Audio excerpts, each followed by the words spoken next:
month, we started the first the keynote speaker was the Most Venerable Yoga.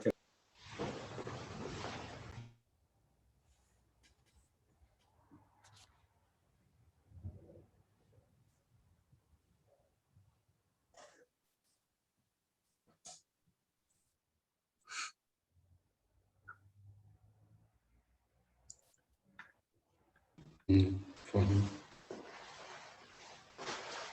Cannot hear you.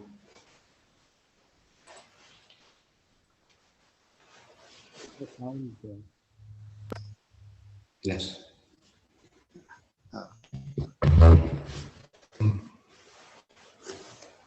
So, Dhamma and Dharma.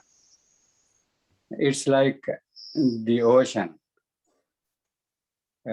huge with quantity and so pure with quality. That's a place in southern tip of from southern tip of India. You can see in between Sri Lanka and India. There's a place called Kanyakumari, where Swami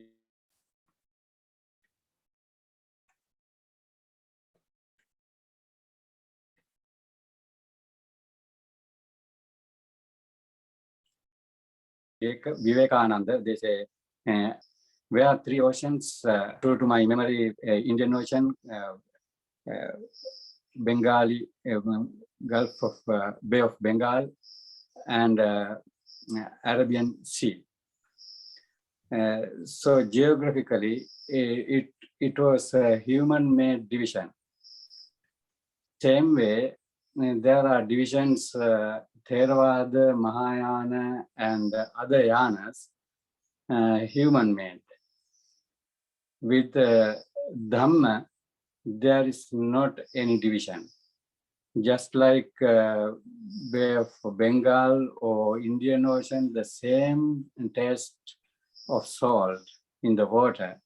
Same way, you can experience the taste of Nibbana, Dhamma taste in all the oceans of traditions in the Dhamma.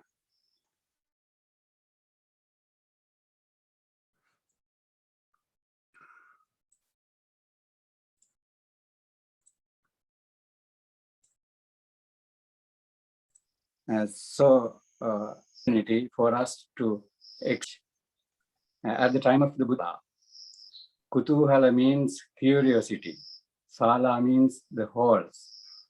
Also meeting places with curiosity on each other's knowledge, each other's faith and beliefs.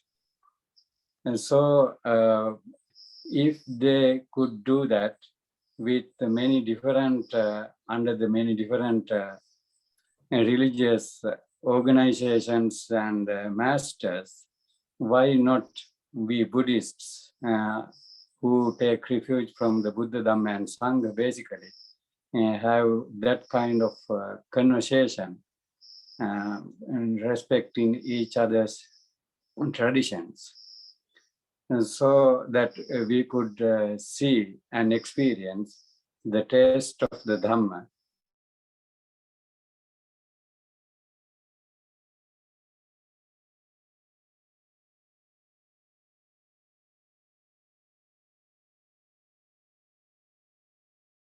And be harmonious too. Mahayana tradition experts to divide and rule. So it's time for us to get out of that trap by seeing our roots. And in Theravada side, that may be going through Pali texts, and Mahayana side that may be going through their original texts in Sanskrit or so. So United Sangha Council would initiate with this topic of Dhamma and Dharma for us all to gather here and discuss and have a dialogue on our own Dhamma lessons so that we can exchange our knowledge and get a deeper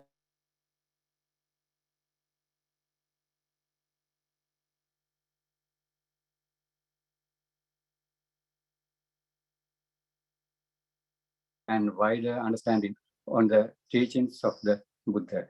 So, United Sangha Council, to this first item would be Venerable Ajahn Bullion paying homage to the Buddha, Dhamma and Sangha guided by him. And afterwards, Venerable Yogavachara Rahula would lead us with meditation, and Venerable Tapavani Sutradhara Hamduru will make a brief in Dhammacakka Sutta, and Venerable Lama Geshe Dharge also would be today's keynote speaker actually. And Venerable Nanda, Venerable Shimbo Sunim, and all the monks and nuns in this panel are also very welcome, and welcome you all. And please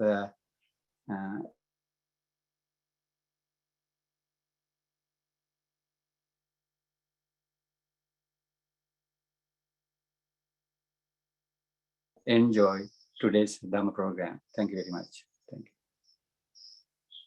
Venerable Ajahn leading the Vandana, paying homage. Okay, I will let you start. For homage the Buddha, the Dhamma, the Sangha. Arahang Samma Sambuddho Bhagava Buddhang Bhagavantang Abhivademi Sawagato Bhagavata Dhammo Dhammang Namassami Supatipanno Bhagavato Sāvaka Saṅgho Saṅghang Namah. The Buddha, the Dhamma, and Sangha, I humble everyone, senior monk, everyone to join today. Thank you so much. Just to talk like that, short. Thank you.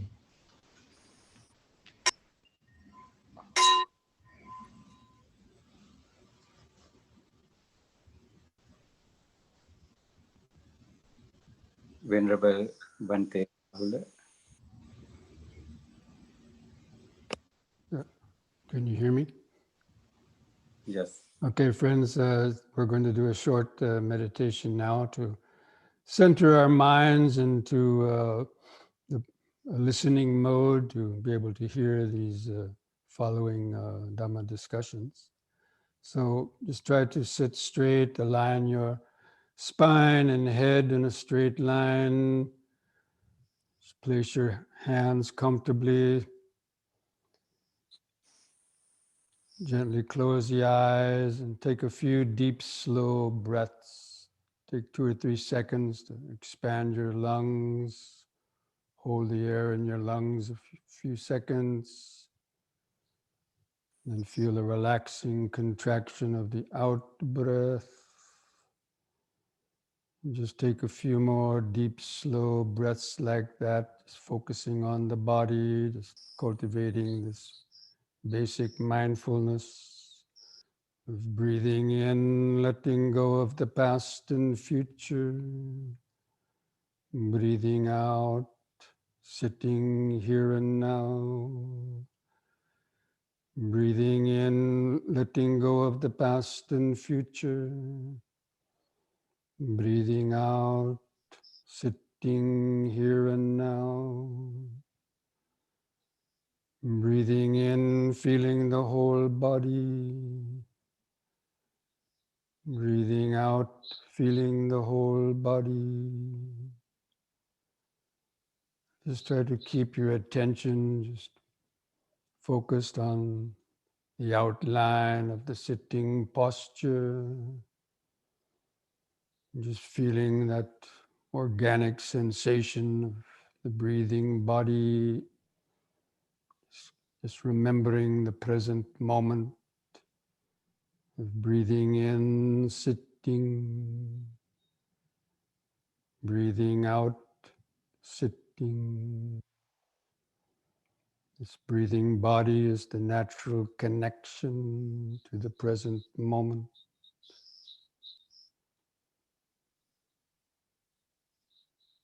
Just try to feel the phases of the breathing process, the in-breath, the brief pause, the out-breath, the brief pause.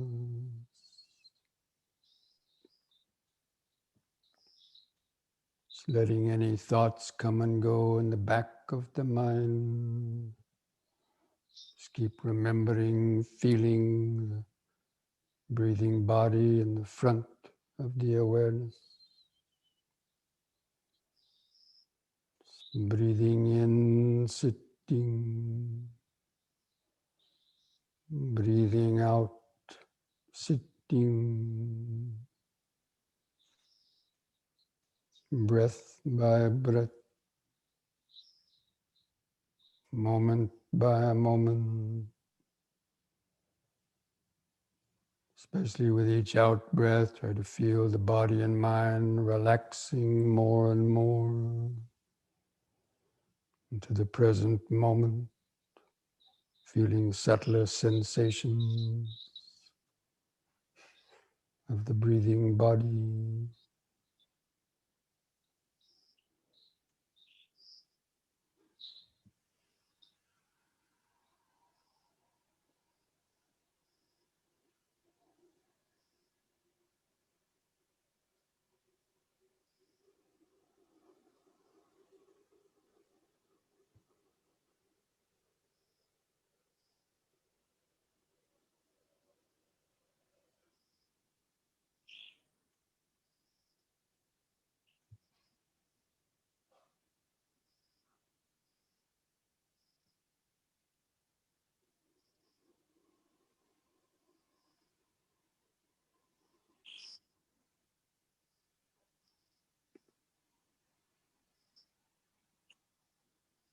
Breathing in, sitting. Breathing out, sitting. Sensations come and go, thoughts come and go. The body keeps sitting and breathing. Connection to the present moment.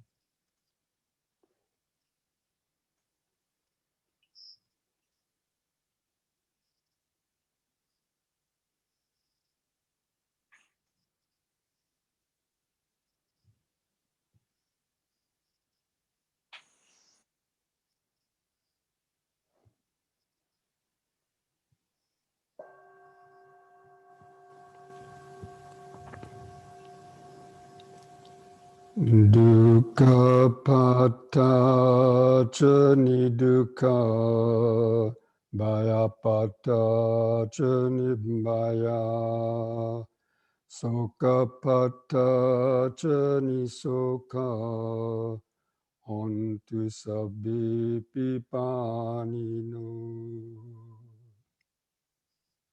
May the suffering be free from suffering. May the fear-struck be free from fear. May the grieving be free from grief. In this way, may all beings live with mindfulness and wisdom. Thus spoke the Buddha.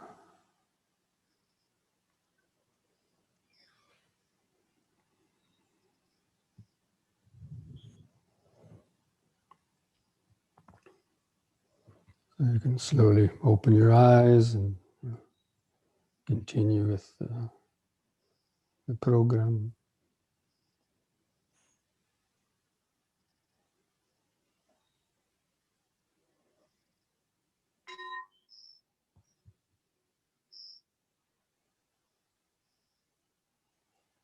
Venerable Kamalasiri would conduct from now on the program.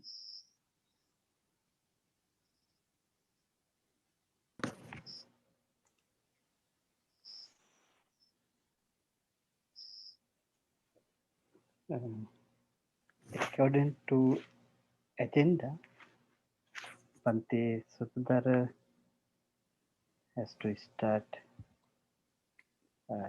his explanation about or a background about the Dhammacakra Sutra.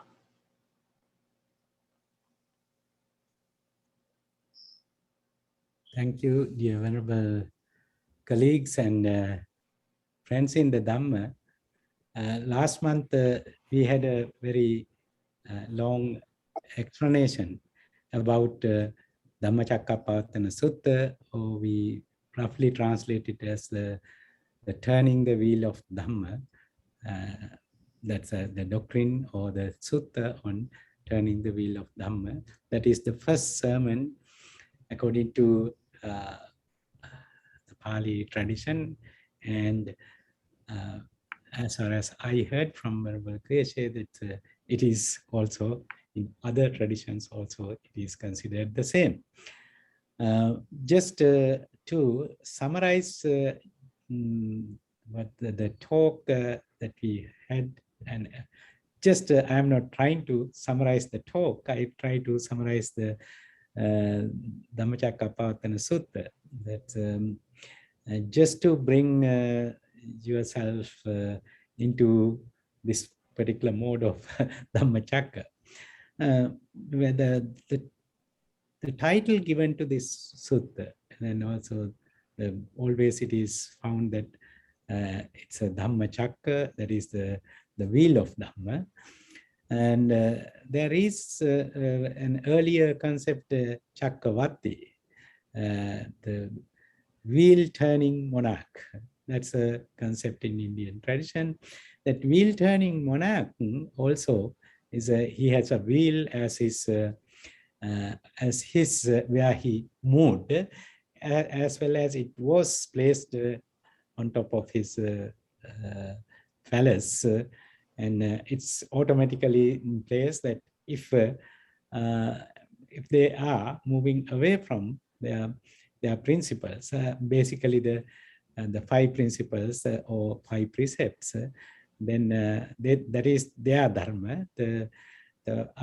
If they move away from that, or if the wheel-turning monarch is getting closer to getting old and then to leave, so that is also the time that is considered that Dhammacakka, or the Chakra Ratna, the jewel of Chakra, is moving away from, it is slightly moving away from the position where it is.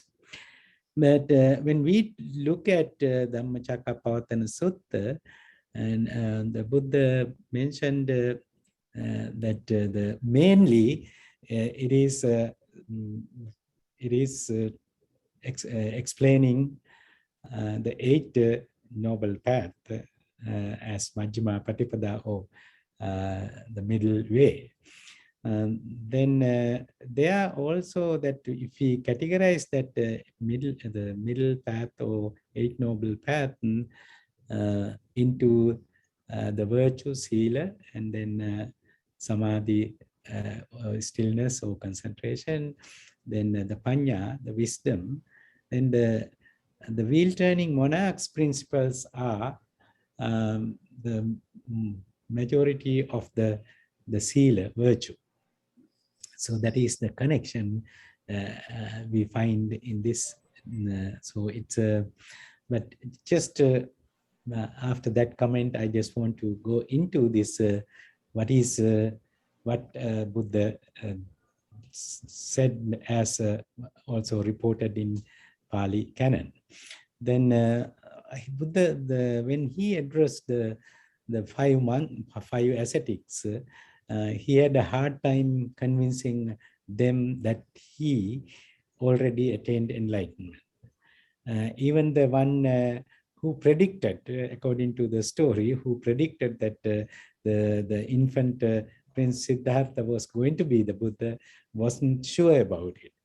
That's Kondanya. Then Buddha started the sermon as telling the monks, you have to avoid these two extremes and go into the middle way. Then what are these two extremes? Just briefly, we say that it is one is hedonistic approach, just do whatever to please your senses, sense gratification, sense demands, you meet that, and then you call it is enjoying life. That is, you can say it's a more hedonistic approach. And the other one is that the completely self-mortification, depriving your senses from everything, and even going to the extreme of not eating, or eating next to nothing. So then these are the two extremes, and then the next one is that Majjhima Patipada, or the middle length or middle way. That is more realistic approach as we see in the sutta. Then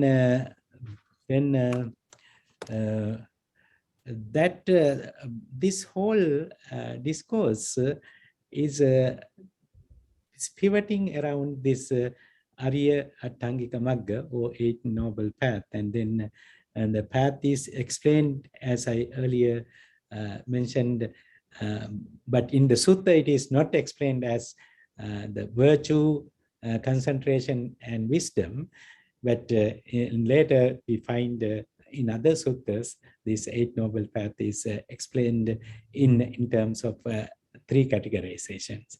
That's Sila being the Samma Vacha, the right verbal behavior, some right physical behavior, and right livelihood are then the mostly the Sila part.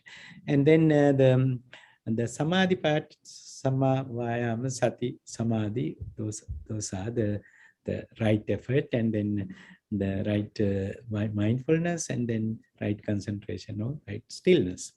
And then Panya part is right view or clear view, or then the clear way of thinking, or right way of thinking. That's basically the Panya.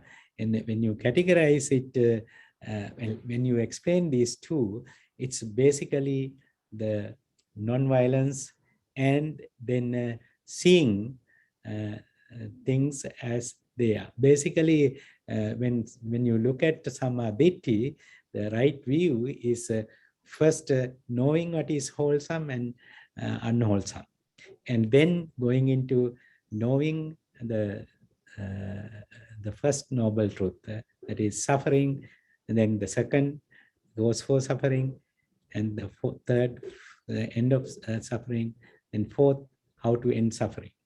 This that is why I say that this sutta is always revolving around this Eight Noble Path, because it is the discovery of the Buddha.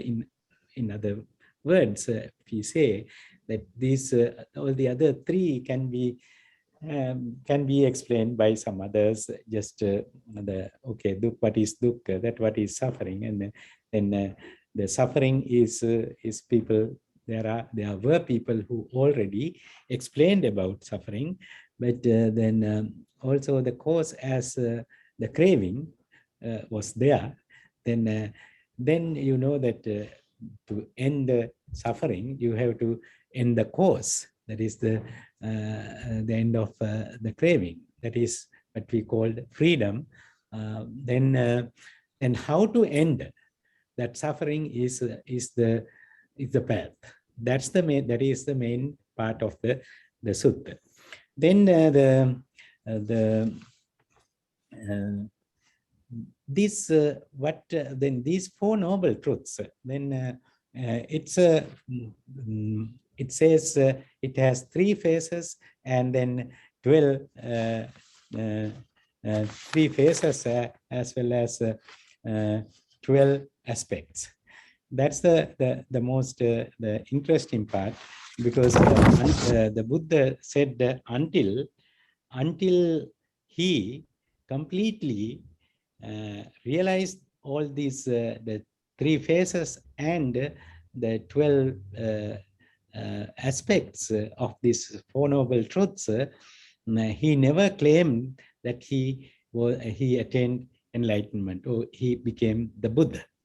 So this it's knowing the knowledge of each truth, then knowledge of the task of each truth, then what is already what is to be achieved from that task, and then already the knowledge that the task had been completed.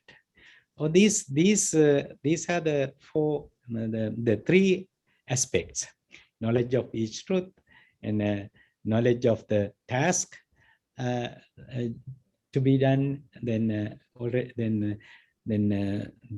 the third is the knowledge that the task had been completed or achieved.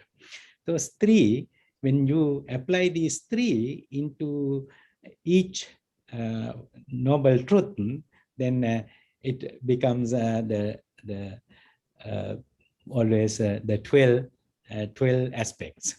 So this is the basically when we read the sutta, when we summarize it, and these are the main traits that are found in main parts, main aspects, main facts that we find in the sutta. And the next the first one to realize this was Venerable Kondanya, the one that who predicted that Prince Siddhartha was to be the Buddha, while the other 7 Brahmins were telling either he could be the universal monarch or he could be the Buddha. But Kondanya, as the youngest Brahmin, they are at the palace of King Suddhodana, checking all the physical characteristics according to their knowledge available. Then he firmly believed that this prince is going to be the Buddha. But later, when when Prince Siddhartha or the ascetic Siddhartha gave up that living, that very frugal or giving suffering or self mortification practice, then even when Kondanya thought that he gave up hope that the Gautama is not going to be enlightened because he gave up this path. Because the standard view of that time was that to attain enlightenment, you have to suffer. You have to give extreme suffering to your body. So that extremist view, that dogma, prevented Kondanya from continuing to trust what his knowledge already explained. So then, then right after that, the Buddha explained these aspects of 4 noble truths, then the 8 noble paths, then the Venerable Kondanya attained the first level of enlightenment or extreme mental level, and then all the deities started they were elated that the monks of the group of 5 and then the venerable everyone was telling that Venerable Kondanya attained the dust-free, stainless vision of the Dhamma. So whatever is subject to origination is all subject to cessation.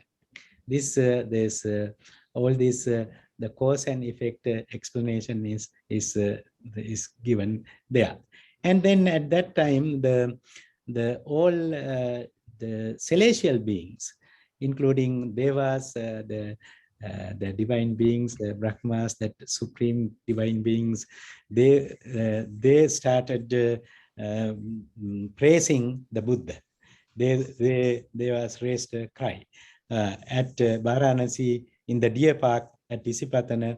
This unsurpassed wheel of the Dhamma has been set in motion by the Blessed One, which cannot be stopped by any ascetic or Brahmin or Deva or Mara or Brahma or by anyone in the world.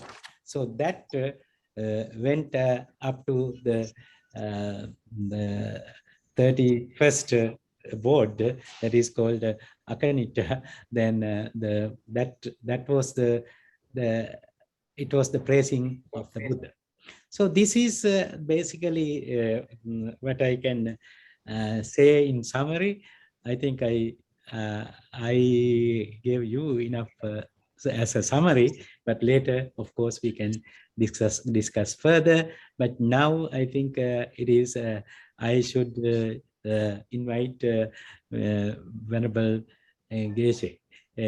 So Venerable Geshe, podium is over to you. Thank you.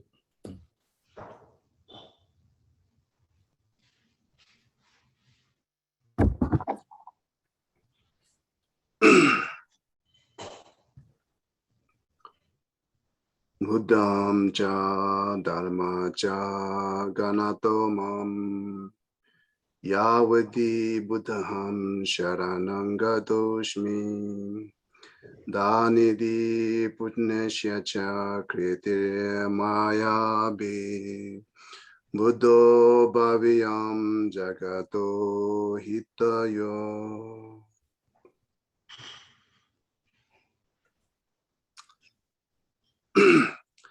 Thank you very much. I'm very pleasure to having this opportunity with all these many venerable monks. I really respect you all.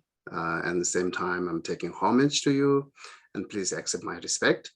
And then I really feel always when I go to Bodh Gaya and Sarnath, and evening time and morning time, they always chant in Pali language. When I hear very first time, when I was so young, and I really touched Buddha. So when Buddha was in Saranath and Bodh Gaya, all the disciples comes together and chanting exactly the language using there. So that's very touchy. At the same time, whenever I see the all these monks and nuns, different traditions, same, I feel we are a very good family and one follower to Buddha. So, and then today our topic is the Dhamma Chakra, and then Monday Sudhara, a summary of prospective way of Travadas. And then I'm going to little bit talk about the Mahayana perspective of the wheel of turning Dhamma, turning wheel of Dhamma.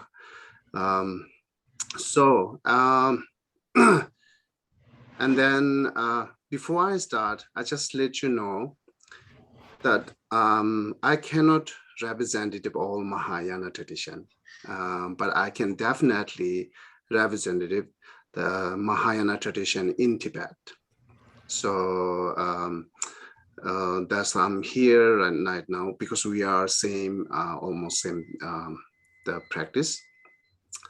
So and then also let you know that our tradition, the Tibetan Buddhist, the Vinaya rule is very fundamental and basis. Even we call this is monastery or not monastery, but this is present monastery or not present monastery. It depends on their Vinaya practice or not practice. especially there are three kind of practice that Vinaya do, the confessions, and then also summary, we have a summer retreat, and then also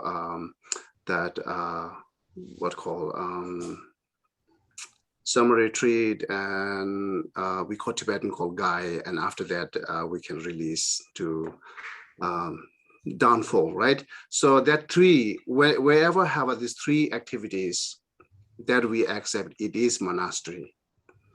And if there are no three activities, it's not the monastery, it could be temple. So that's how we describe, and then we all practicing based on that. So therefore, the Vinaya rule is all we are same. That's our fundamental and basis. And also Buddha Dhamma Sangha as taking refuge, we all exactly the same. So who you do on taking homage Buddha, that's the same, our Buddha. And then that's a little bit different is the part of the Dharma. But here, as like a first training of the wheel of Dharma, whatever Buddha talks, like a Four Noble Truth, this is also the fundamental of Mahayana practice. Because the main Mahayana practice is bodhicitta. Without compassion, cannot achieve bodhicitta. Without renunciation, cannot achieve compassion.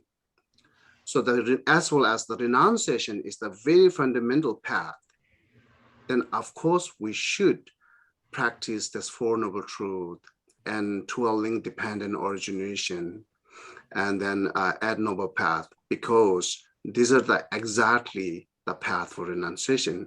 The Buddha taught were all equally. So exactly how Buddha taught in the first wheel training Dhamma, the path of renunciation, that's exactly we follow, exactly we practice. So therefore, this is our all same fundamental. So we all do practice, even Vajrayana do practice based on renunciation. The without renunciation, they are not achieving anything high level of realizations. So that's first I like to express. And now I'm going back to our topic, the Dhamma Chakra. And yes, the first training of the wheel of Dhamma Chakra, which the nice, make very wonderful summary. And I was missed last time when Rahula talked. And then there are many things as the same. Could be they are a little bit different, that Dhamma Chakra, and that there are two kind of things, right? The scriptural Dhamma Chakra, realization Dhamma Chakra. So the scriptural Dhamma Chakra, we are accepting more than which Buddha taught about, Buddha teaching on Four Noble Truth, right? So Four Noble Truth is the one of the scripture, a teaching of the Four Noble Truth is the one of the scriptural Dhamma Chakra, but there are more Dhamma Chakra that we accepted. And also the Dhamma Chakra of realization is not the only what you call seeing path, right? Darsana, right? We call Darsana Marga. Darsana Marga is not the only the realization path. So as Bandhasudha said, Kundanya, when Buddha talked about Four Noble Truth, repeating 3 times, the first time Kundanya realized that Darsana Marga, which is the path of seeing, and then same time other disciple has the preparation path, Paryavaga Marga and Samphara Marga, they also achieved it. So this also we counted the Dhamma Chakra of realizations. So, and then second time and third time. So third time when Buddha talked about Four Noble Four Noble Truth, Kundanya become an Arhat, and then all others disciple achieved that Bhavana Marga and Darsana Marga as well. Therefore, this all we accepted it's a realization of Dhamma Chakra. Okay, so and another way to say why we accept all teachings are scripture of Dhamma Chakra and all realizations are the realization of Dhamma chakra, because the Dharma chakra, the chakra meaning, so that I already explained it, that's all reason and meanings are exactly applied to all teaching. The all teaching, Buddha teachings are exactly suitable with these 8 different reasons we call chakra. And then also the all realizations from the accumulation path, right? Sambhara Marga, up to Arhat or up to Buddhahood. All these realizations are also very much suitable with that 8 reason. Therefore, we accept it. These all are that Dharma chakra, the both scripture and realization. It could be different, right? So, and then what is the main topic of the Dharma chakra? The Dharma wheel of the Four Noble Truth. That's we all same. But the training of the wheel of Dharma. So Mahayana accept three, right? So the 3 is like it's not differentiated by the topic. It's more differentiated by the timing, which put the first talk and second talk. Because after Buddha enlightened, almost 45 years, Buddha teach many different places. All these teachings should be Dharma chakra. Therefore, all these teachings, because the Buddha not repeat only the Four Noble Truths, right? Buddha teach many, many different teachings, even the Theravada traditions. The Buddha taught that. So therefore, if we just collected all this, like 45 years, the Buddha's teaching, then we divide into the 3 wheel of Dharma, 3 training of the wheel of Dharma. So therefore, the first training of wheel of Dharma is not only the Four Noble Truth teaching, and also the similar or accordant class, which I listed here. This is just listed. We have more than it. So here, so Bhikshu Patimoksha Sutra, Bhikshuni Patimoksha Sutra, and Vinaya Vastu, that they have a 17 different point or different subject, and so on, so on. So here I listed. And if we look at it, the Tibetan sutra, Mahayana Sutra, we have 100. It's different on like a printing press. Mostly the 100 volumes. We have 100 volumes, and within 100 volumes, which is refers to the first wheel training Dharma, almost there 60, 70 refers to the first wheel training Dharma. Include there's all Vinaya texts, and top of that, some we call Lalita Vastu Sutra, Satra, and Punya Purmukhi. What this all are. And this is the we refers to the first wheel training Dharma. So therefore, after its timing is after Buddha enlightened, and then up to Buddha training in the second wheel Dharma. That's all teachings are included in the first wheel training Dharma. So that's one thing, and so move to the second wheel training Dharma. This is also maybe one of unique tradition that Mahayana accepted. And then the main topic is you call the wheel of Lagop characteristic. And sometimes you might understand by the word of the term of emptiness. The selflessness, exactly we accept it. There are few different level of selflessness. The emptiness is the Mahayana highest. There are 4 tenet school, right? Highest prasangika view of that viewpoint of emptiness we call Lagop characteristic. So this is the Buddha taught in second time, the train of the wheel of Dharma. So it has like almost I think 16, 17 volume there. That's second wheel training Dharma. As here said, like Satashari ka Pranjapanamita, and Punjabi Satisha and Pranjapanamita. These are the just example to giving you that this is the main the topic of the second training of the wheel of Dharma. And then there are similar content class, which is like a below listed, right? Buddha Vadamashka Sutra and Ratnaka Sutra, Samudra, and then also Langavatar Sutra. So these are the similarly contact of the second wheel training Dharma. This above one is the main. They are all training. The Dharma chakra has there are two different types. One is like an actual or main one, and then they're related one. So there's a second wheel training Dharma. So it is in the Rajgir, and then also that more talk to the Bodhisattvas. The most disciple are the Bodhisattvas, and include that we accept that Manjushri, Maitreya, Buddha, these all Bodhisattvas are they're present in there when they talk with the second turn of the wheel of Dharma. So and then of course there we also said not just the Bodhisattvas, there are many ordinary beings there, and then who is also learning that Mahayana the Buddhism.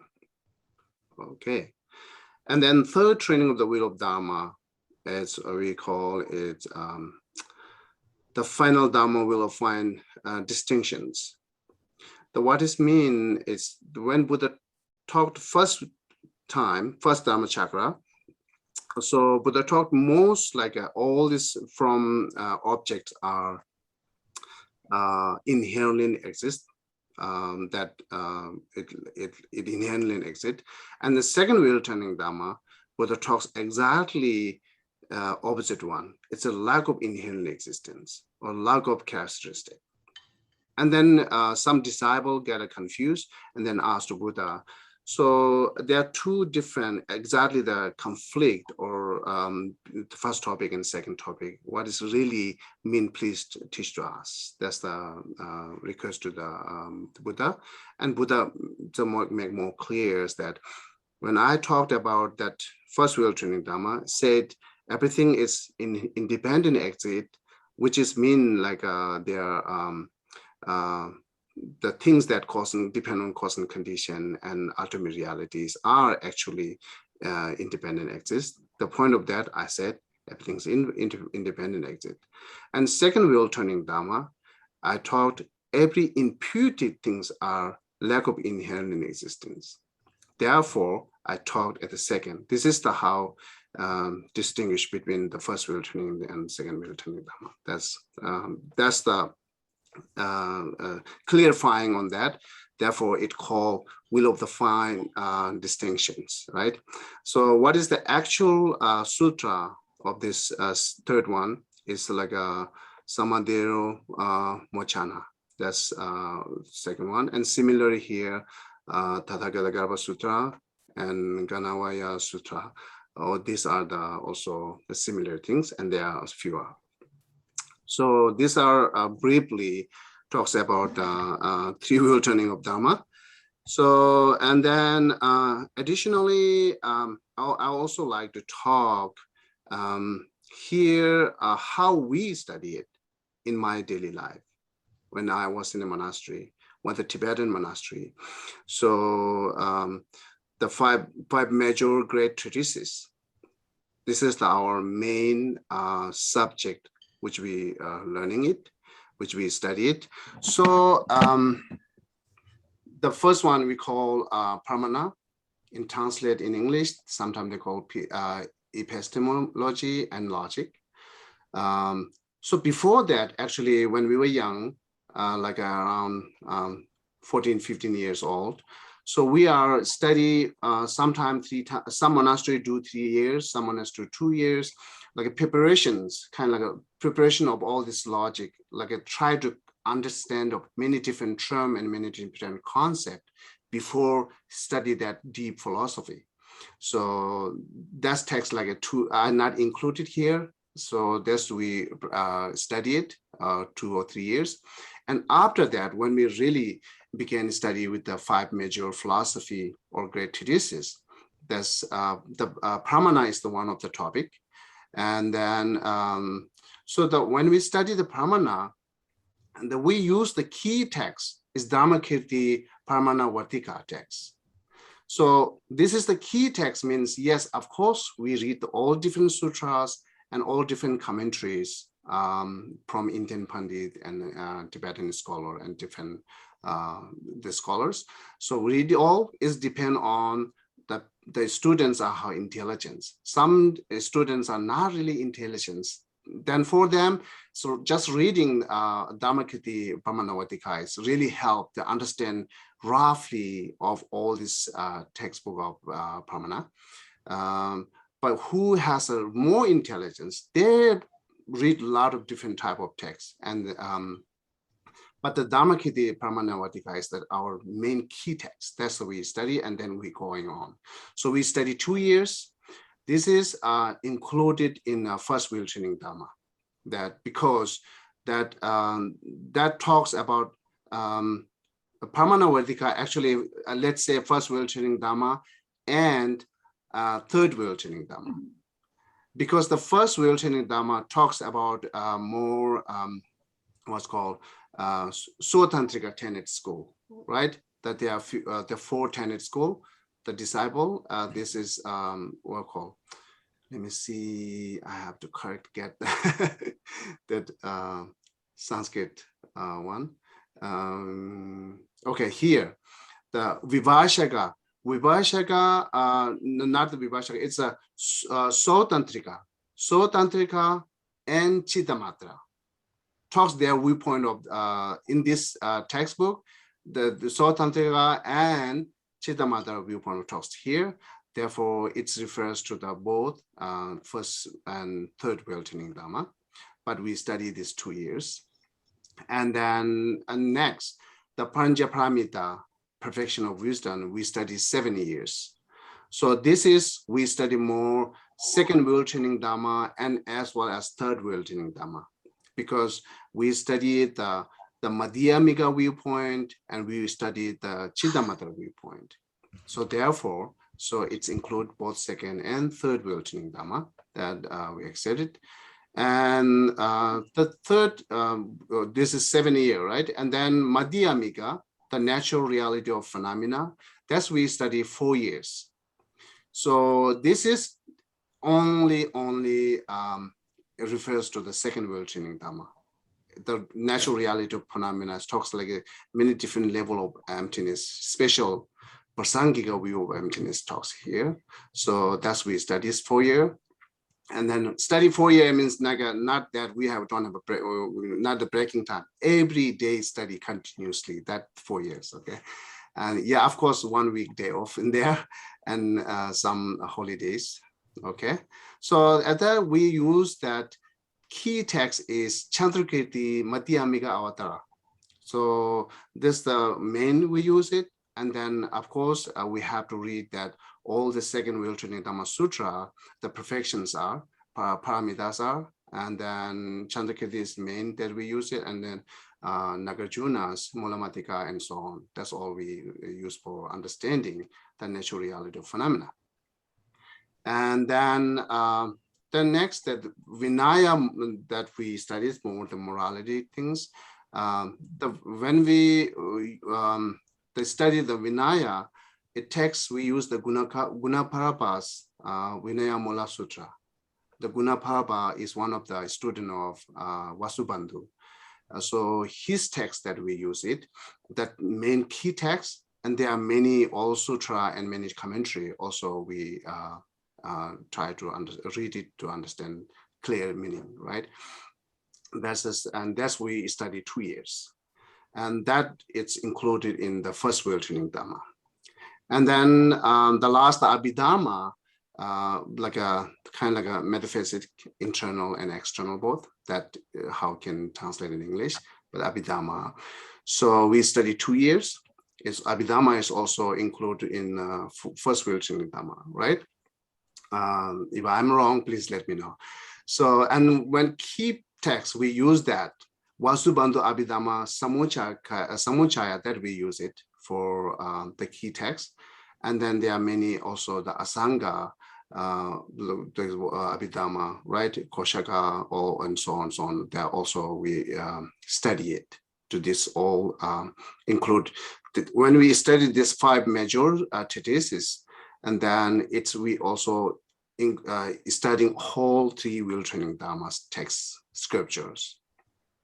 And not only that, these subjects, the 5 subjects is also included in 3 Pitikas and 3 training, right?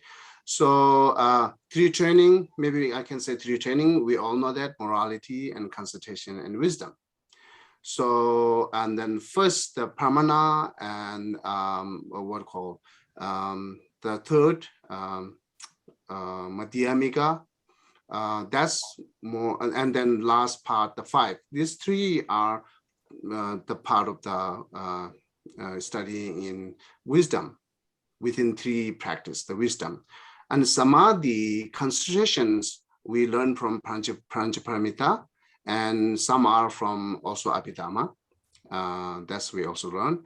And then wisdom of morality is clear that Vinaya is, and also top of there, also we do have a Bodhisattva vows and Tantra vows, which is reversed here. So these 5 are included in Tipitaka because their talks refers to 3 practice. And also, same time, we learn 4 tenet school philosophy viewpoints. So because the first one, when we study it, so we covering that viewpoint of the tenet school, as I said, the Sotantrika and Chittamatra. And then second one, Pranjaparamita, so we covering to study that Buddhist tenet school, what called Madhyamika. Even Madhyamika has a 2 kind, like Madhyamika Sotantrika. Madhyamika Sotantrika, and its path that we covering that. And then third ones we covering to learning that viewpoint of Madhyamika Prasangika. And then the last, like the 5th one is it's covering to is part of studying the viewpoint of Vipashika. So because it's Abhidhamma. So therefore we studied all this philosophy viewpoint of 4 tenet school. We studied for 3 Pritikas, and then we also studied path for nirvana and Buddhahood, because the Vinaya and Abhidhamma talks more about the path for nirvana, and then Pranjaparamita Madhyamika talks more about the path for Buddhahood. So therefore, this main major great treatise is covered a lot. Therefore, it takes almost like 17 years to complete it. And after we 17 years completed, on top of that, we also have to go 5-year that exam, like a 7+5 exam. And then I not counted the preparation, the 2 or 3 years. So almost 20 years that we study it. So covering this all different type of tenet schools view, and then Tripitaka, and all this covering to understanding 3 wheel training of Dharma. So, and part of Tantra, also after we graduated from our Sutra monastery, we have a Sutra monastery and Tantra monastery, which these major great treatises are the Sutra monastery's topic. So when we finish this training and practice, then after that we joined to the Tantra monastery to study more tantric things.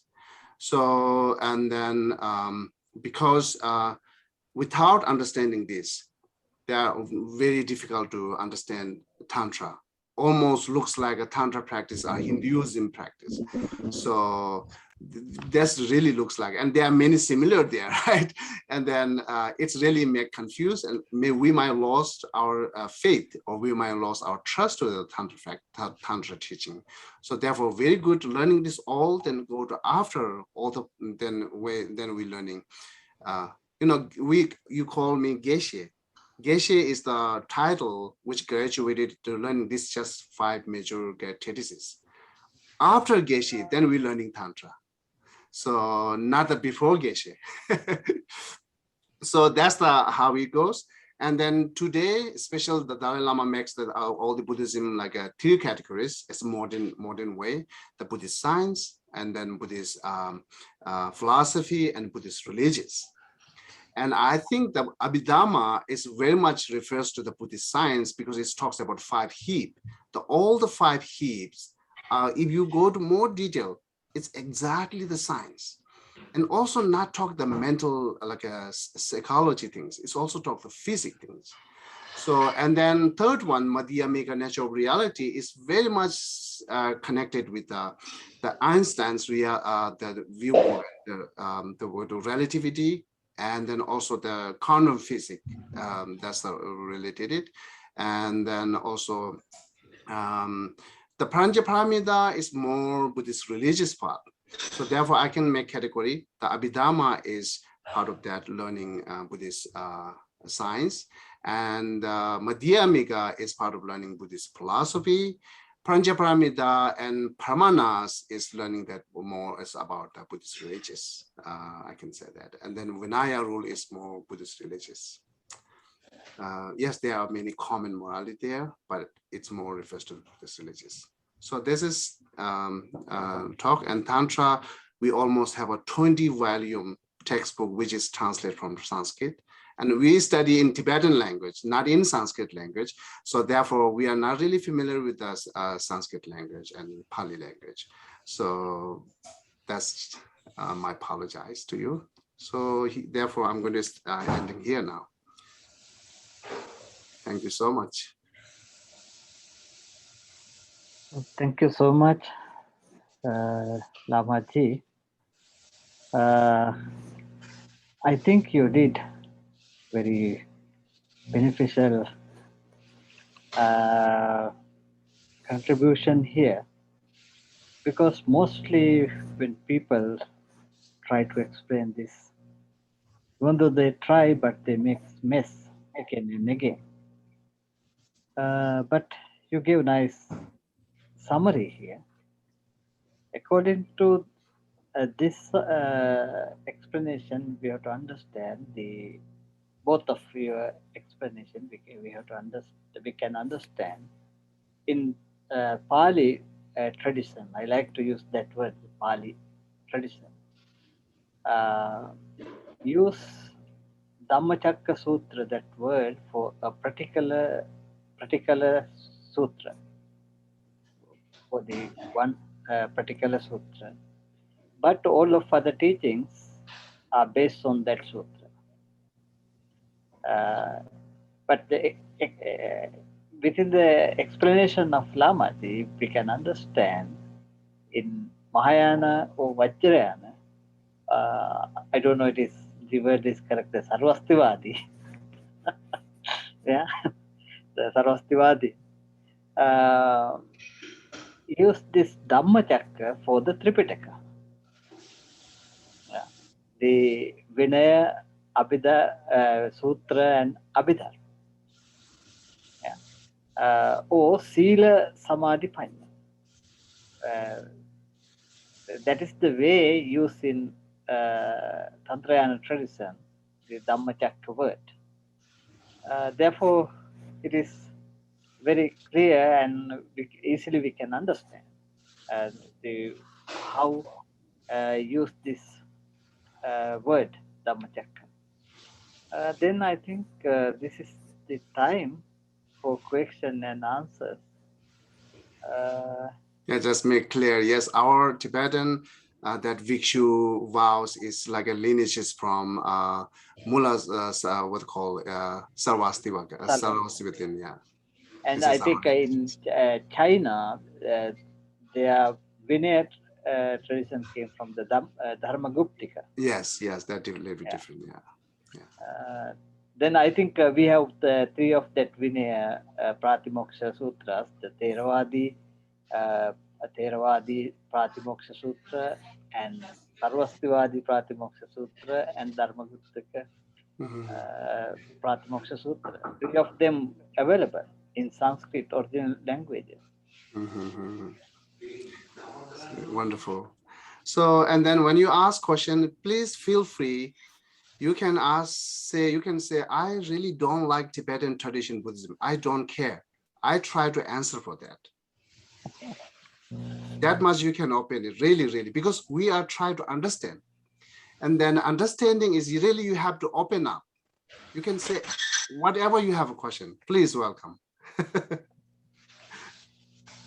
I think main purpose here, everybody needs to attend to Nibbana, means the free from the defilement. Then from where we can take knowledge for that, very true. then that is the practice. Therefore, everybody, I think here not need to. Any person can ask question, and anyone can answer to that. That is the best way, I think. Because panel also here, but I don't know where Bante Kondan is there or not. But I know Bante Nanda also here, then Bante Sutadara, then Bante Rahula, and Bante Nanda. And Venerable Simpo also there. If you ask question, please make clear that you're asking to me or you're asking to Bande Sudata. Okay. Hi, can you all hear me? Yeah, we can hear you. Yes. Hi. First of all, thank you very much for your time you spent in this Dharma talk, and this is my first time attending one of these meetings, and I am born and raised as a Buddhist in Sri Lanka, and I do like to learn Buddhism from scratch again, simply because the way I was taught and the way it was taught in Sri Lanka was, I think it has a lot of holes and a lot of improvements could be made there. So if I'm starting to learn Buddhism without any frills, where can I start? Which part of the Tripitaka do I need to go and look at? Thank you again.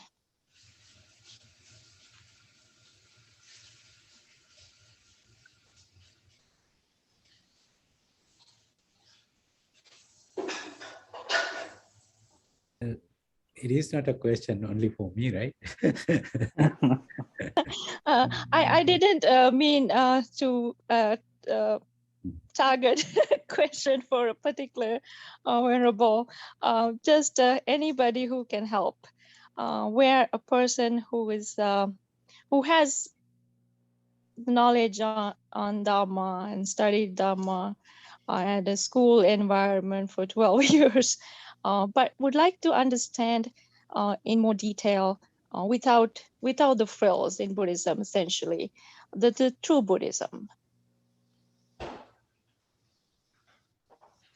It's a very good question, actually, for most of lay people. So Sorry, it is like a, sorry, it's mute. So, Bande, you going to say something? Bante Nanda try to say something. Yeah. Oh, okay, then I have something for that. After that, I will say. It's a very good question. For I think many lay people have that type of question. How we start reading Buddhism? How we start learn Buddhism? So something like that. So therefore, I think Bhante Kamalasari may be able to give a good answer for that. I think those who want to know just Dhamma points, it is best book is the Dhammapada.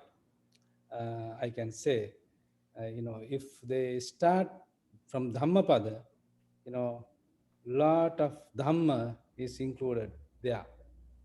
And also, I think Bhante Kamalasiri will give more, you can add more information. I think but the Lamaji waiting for say something about that. Okay. Yeah, I think yes, Dhammapada is, one of the Tibetan Giddu Chapel. He's saying the Dhammapada is like a Buddhism Bible, Buddhist Bible. So yes, is very much useful. And then also, the studying Buddhism, which Buddha talks about the Four Noble Truth, understanding suffering is the everything. So if you're not understanding suffering, then there are no reason to study their other Buddhism, because it's not brings you any practice. So therefore, Four Noble Truth is also included in Dhammapada. I totally agree with it. And also that practicing of Buddhism, we should begin from morality. This is fundamental and basis. And the morality, there are many different vows, and the laypersons, only the 10 virtues morality. If you day by day, if you carry this practice, 10 virtues, you become a very nice person. And also it's included with the practice, and also it's change you big things. So that, two kind of things I require, that you practice and study it from Dhammapada, practice 10 virtues. That's all I like to say. I think Bhante Nanda gave a good idea. Because Dhammapada, we can find the one of original copy, not only in Pali, in Tibetan also. In Tibet also there is Dhammapada, Tibetan Dhammapada, and in China also there is Dhammapada, and there is archaeologist has found that another copy, Kharoshthi copy from the Middle East also, where in the Silk Road also. Therefore, from the ancient days, this book were used by every tradition. Otherwise, there is 26 chapters, then included the all of that teachings and summary. Therefore, it is good to start. Thank you very much for all. I do have a follow-up question. So where do I find the Dhammapada in the United States? It is available in internet. Anytime you can download the PDF in any language, in English, so in Sinhala translation, so Pali, any type of language. This not only that, the Tibetan version and Chinese version also there. If anyone need to do comparative study, then they can download it from the internet. That is a good point from Bhante Kamalasiri. And also, those who like to study more Dhamma, Majjhima Nikaya, from Tripitaka, and from 3 baskets, and the Sutra Pitaka, there are 5 volumes, among them Majjhima Nikaya would be greatly helpful those who like to go kind of deeper understanding of sutras and Dhamma, because everybody not able to go through all Tripitaka, Sutra, Vinaya, Abhidhamma, so on. So after Dhammapada, or while you are reading or learning Dhammapada, you can go through Majjhima Nikaya also, the middle length discourses. I would like to add that also, Bhante. Yes, that's great idea. Thank you. And Majjhima Nikaya, middle length discourses are available, translated by Bhikkhu Bodhi in English. I think online you can order a copy, and that would be a good one to start with.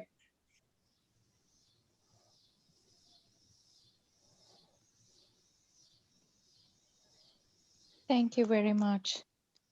And if you like, you can read the Prajna Paramita Sutra also. And I don't know what is the idea of the Lamaji, but my idea is the Samadhiraja Sutra is the best one. If anyone can read together Satipatthana Sutra and Samadhiraja Sutra, it is big beneficial to the practice. Yeah, I like to more stay with the Dhammapatha and Four Noble Truth. It's very good. Yeah. Yes, This is how we need to start. Yeah. Yes, that's my. this is the Majjhima Nikaya that as Bhante Dhammaloka referred and mentioned from Bhikkhu Bodhi's translation, middle length, the middle length discourses of the Buddha. This is available on Amazon or pariyatti.com. If you go to pariyatti.com, all Dhamma books you can get from there, from pariyatti.com. This is the book. Thank you. Hi, I have a question. According to the Tibetan tradition, how do you explain emptiness? Okay.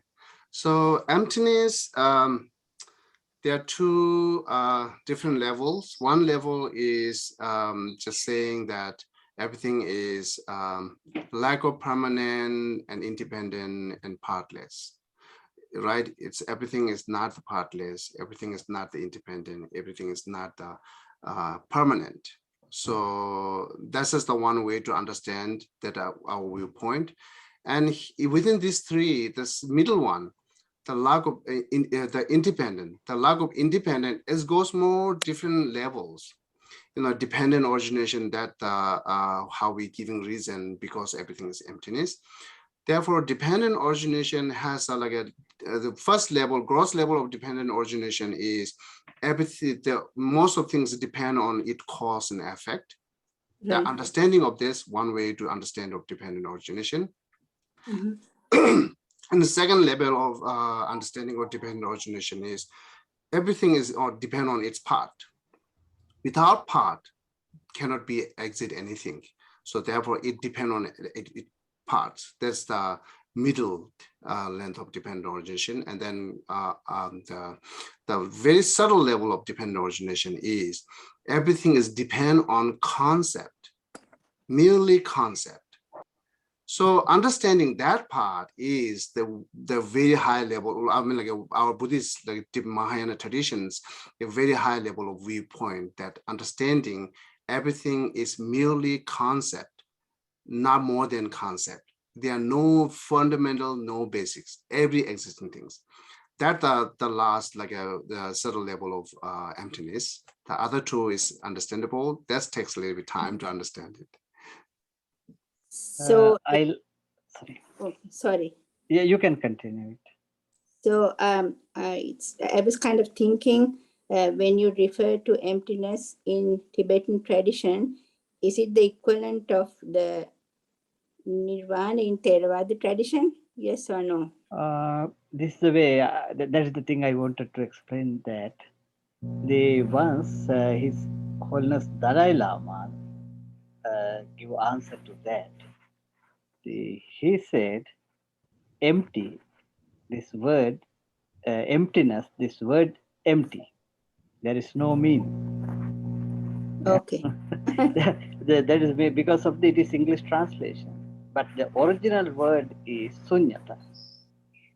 According to Theravada Sutra, the sunyata, that word has used in Sutra, that is used only for the empty, the mind empty from defilement, or the mind without defilement. That is the meaning of Nibbana. Therefore, in Pali text, especially in Sutra, empty, that sunyata, that word has used for equal to Nibbana. But in Pali commentaries, and I think the Tibetan tradition and the Mahayana tradition, Chinese tradition also use this word not only for Nibbana, say the Dharma Sunyata means the four elements also empty or Sunyata. You I mean, think, do you mean the Patavi Apo Tejo Vayu? yeah, yes, Patavya Putejo. But the Lamaji mentioned about the Prajna Paramita Sutra. Prajna Paramita Sutra also use that same word Sunyata. But the same, there is Pali Sutra, same to the Prajna Paramita, Anatta Lakkana Sutra. In Anatta Lakkana Sutra, it uses Anatta, but Prajna Paramita Sutra, it is used Sunyata. So Prajna Paramita Sutra is in Theravada tradition? No, it is in No. Mahayana tradition. Okay, okay. But Yeah, the shunyata, so both us, the empty means not really talking about nihilism. We not accept nihilism. If we go to nihilism, then why we try to accept like a achieve nirvana and Buddhahood? So therefore, shunyata is kind of like a modern way to say it's zero. So every number is fundamental is zero. If they are zero, then we can count less, go up to like 1,000, million and million. If there are no zero, we cannot count it. So therefore, everything is exit. It's only dependent on something. There are no independent things. So therefore, you can simple way to see zero is the fundamental of all higher number. Therefore, emptiness is the fundamental of all these activities and higher enlightenment. That makes a little bit explainable to me. Thank you. And also, I have another question about Tibetan tradition. Can you please tell me what was the time frame of the Tibetan Buddhism's origination after Buddha's passing away? Yeah, definitely. So our main source of the Tibetan main source of Buddhism is Nalanda and Vikramshila University. Nalanda University and Vikramshila University. Within it in 7th century, there are many our students send it to the lodging there, and we also invite many scholars, include Shantarakshita, Atisha, and so on, so on. That's how we began Buddhism in Tibet. So Nalanda, is it Indian or is it? Yeah, Nalanda and both Vikramshila is in India. The biggest university or first university, Buddhist university in the world. Right. Yeah. So the 7th century is the kind of the origination of Tibetan Buddhism? Yes, yes. Okay. Yeah. I think, may I, this Tibetan Buddhism means it is new word. New word. Then Buddhism arrived to Tibet officially in 7th century. That Okay. is why Lamaji said it is in 7th century. But the text and knowledge which is in Tibet, they got it originally from Nalanda and Vikramasila. Then this teaching also originally come from the Buddha. Therefore, we can't say it is come from the 7th century of from the Nalanda, but it is beginning of the Buddha's time. It is start same to the Theravada tradition, but later days commentaries, when commentary writers, when they wrote commentaries, they have written their commentaries within their own within their own viewpoint. Therefore, sometimes there is some differences we can see in the commentaries. Yeah, thank you for clarifying, Kamalashi. Yeah. So it is, yes, actually 7th century is beginning it to Tibet, but of course, main source is Buddha's text. As I said it earlier, that we have 100 volume, all these Buddha's sutra and tantra, which is translated from what called the Sanskrit language, within 7th century, that guided by Shandarakshita. It's very true. But one thing is, it's reminded me, we all Buddhists, maybe not use the term that Sri Lanka Buddhist, Tibetan Buddhist, Burma Buddhist, because the Catholic and Christian not saying Italy Christian, America Christian. It's just a Christian, which in Italy, in America. So better way we say Buddhism in Tibet, Buddhism in Sri Lanka, Buddhism in Burma. So that's the better way to say it. Instead of Tibetan Buddhist, Sri Lanka Buddhist, India Buddhist, kind of like a, we have to look at the Islamic and the Christianity, how to use their term. I agree with you. That's a very good point, because I meant it because there are things that we don't understand. So like, I really would like to learn how you think about Nibbana or about certain things, the doctrine in Buddhism. So that's why I refer to it as Tibetan Buddhism, not that I would like to put a label to it. I agree with what you said. But like you, I mean, I think I understand that you believe in the dependent origination and then Sila Samadhi Prajna. So it's the same thing that Buddha taught. So there are little differences because trying to understand, that's all. I really don't know anything about your tradition. There are little differences. That's what I wanted to know. So, and also Another way to, you can say Tibetan Buddhism is additional. So because as I earlier said, without that Theravadas, all this practice, Tibetan Buddhist result is zero. They are nothing. So if Tibetan Buddhists need a result, practicing need some kind of result, we must practice that Theravadas, all this Four Noble Truths, dwelling, dependent origination, because we need a renunciation. This is the basic path. Right. So it's kind of like additional. Yeah. What do you refer to? What is the meaning of Tantra? Can you explain that a little bit? Say it again.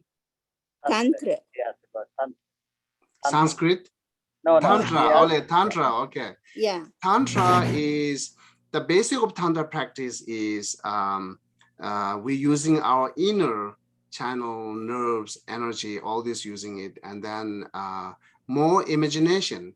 So Tantra practice looks like a kids playing, the more imaginations, and then try to get something resolved through by the imaginations.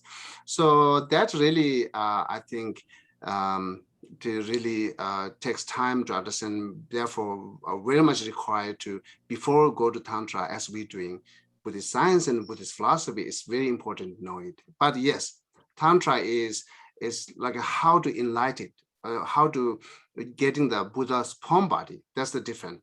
So Buddha's form body is more getting through by the imaginations.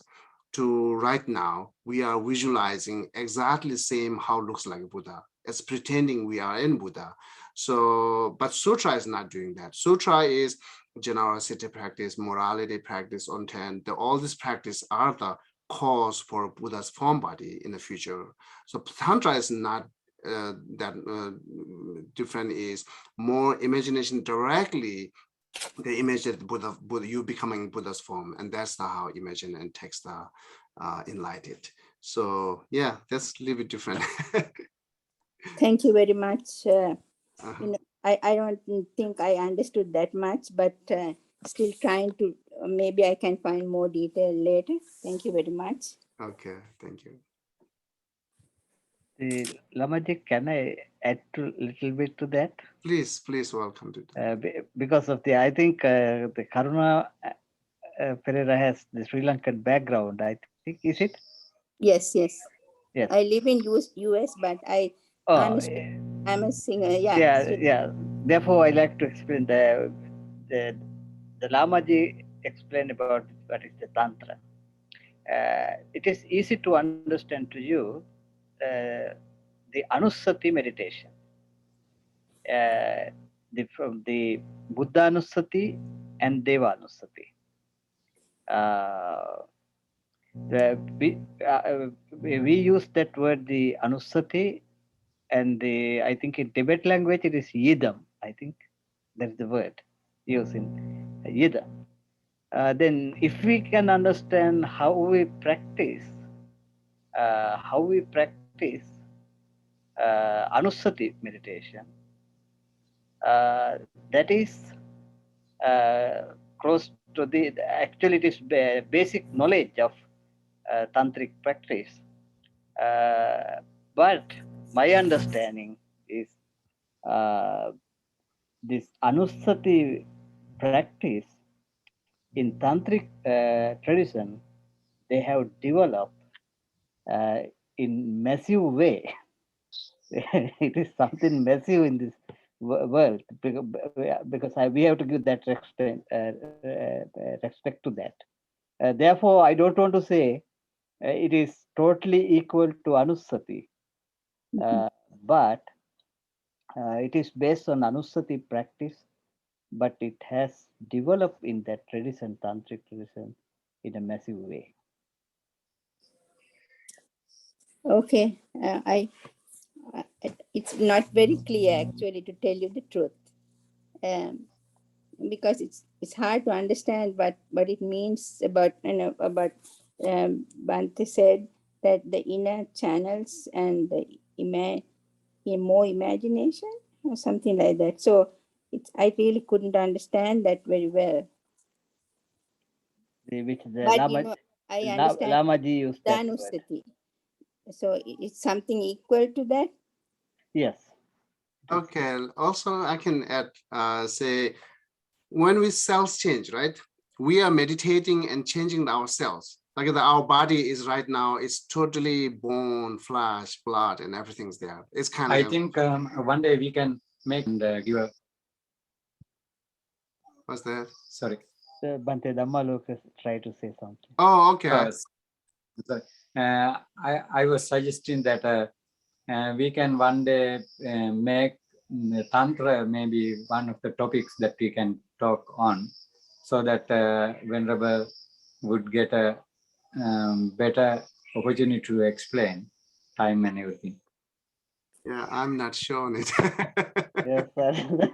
So we I monks can talk. Actually, how much you want to learn Tantra, I'm openly saying it.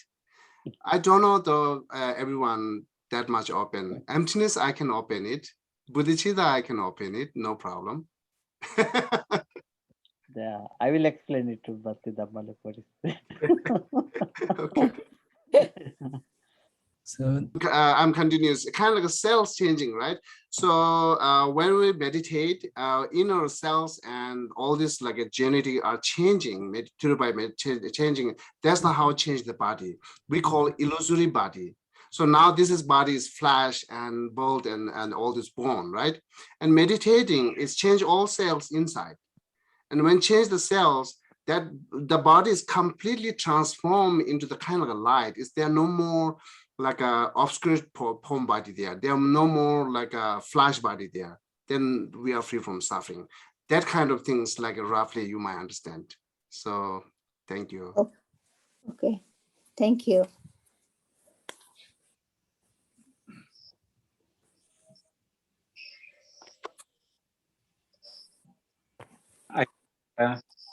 How long do we have? I think it would be almost time to end the program. So, Bhante Kamalasiri? Yes, but Bhante Nanda, Yeah. wait for to give the summary of the discussion. Yeah.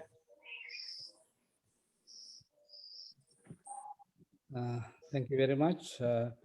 Venerable Sirs, friends of the Dhamma, Dhamma and Dharma, Pali and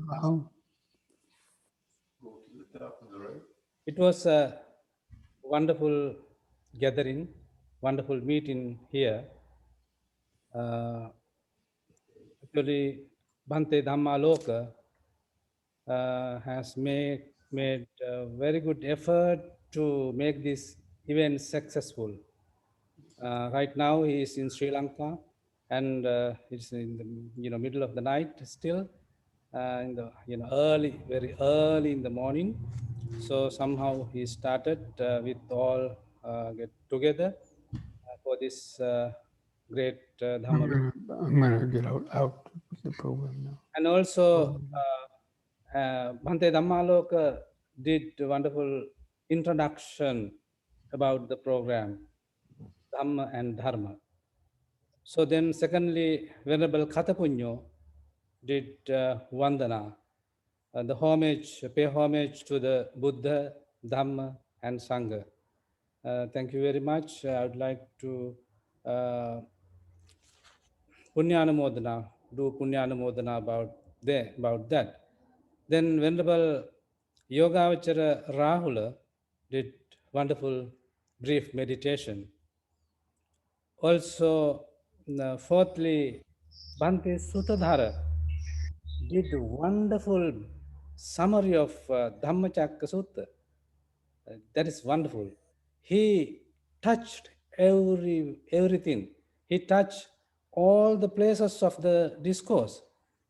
It was, nicely done from Bhante Sutadhara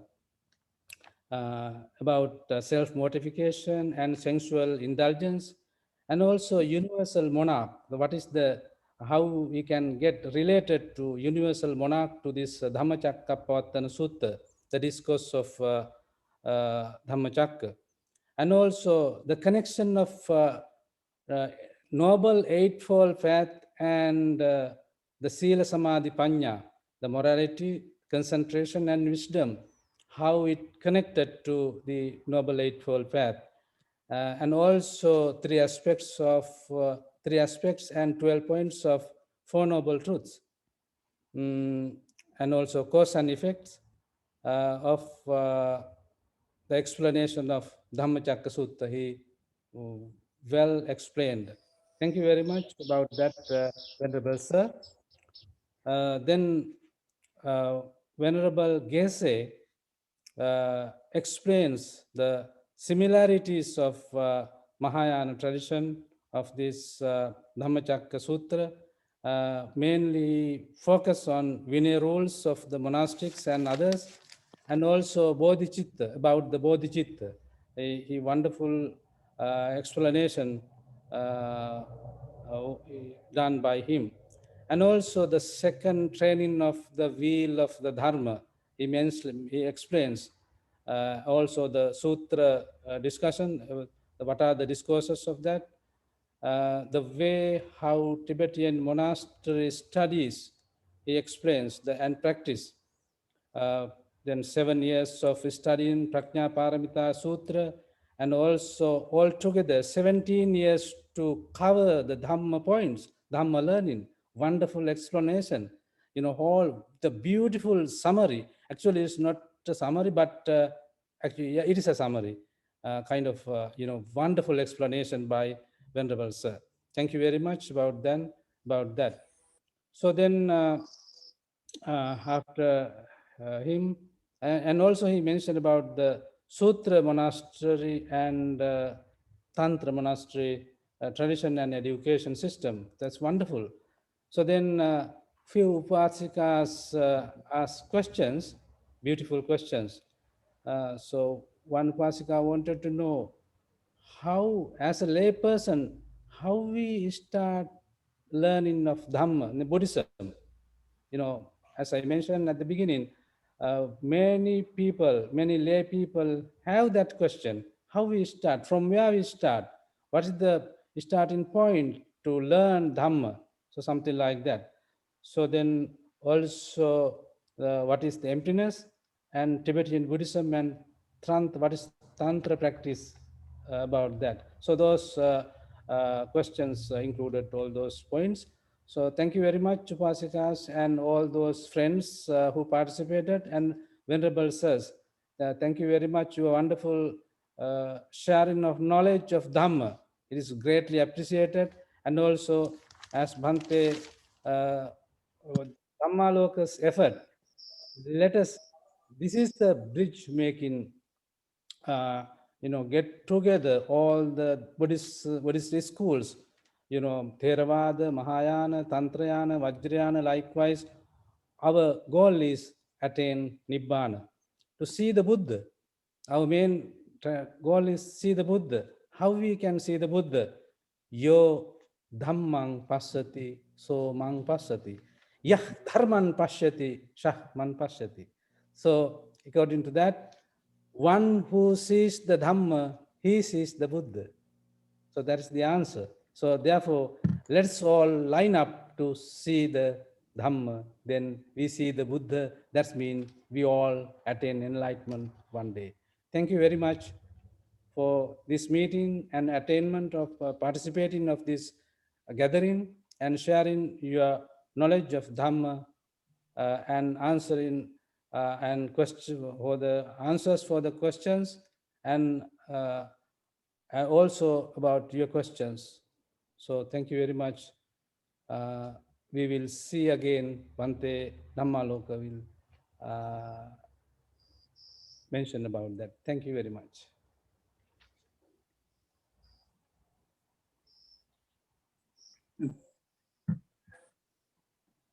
I think though I missed from place to place some things due to technological issues, I think almost at the end of the program we are right now. So again, I thank you all, Venerable monks, nuns, and all the participants, and who raised wonderful questions and who conducted, as Venerable Nanda mentioned, a very nice way. So let's bless each other and everyone by reciting Gatha very short. Sabbi Yo vivajjantu sabbarogo vinasatu mate bhavat Ityo vivajjantu sabu mate bhavatikayuko bhava bhavatu sabba mangalang rakhantu sabba devata sabba buddhanubhavena sabba dhammanubhavena sabba sanghanubhavena sada sutti bhavantu te. Thank you, everyone.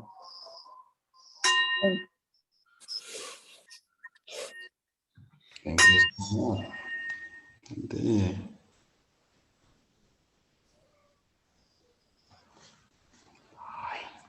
Okay, thank you.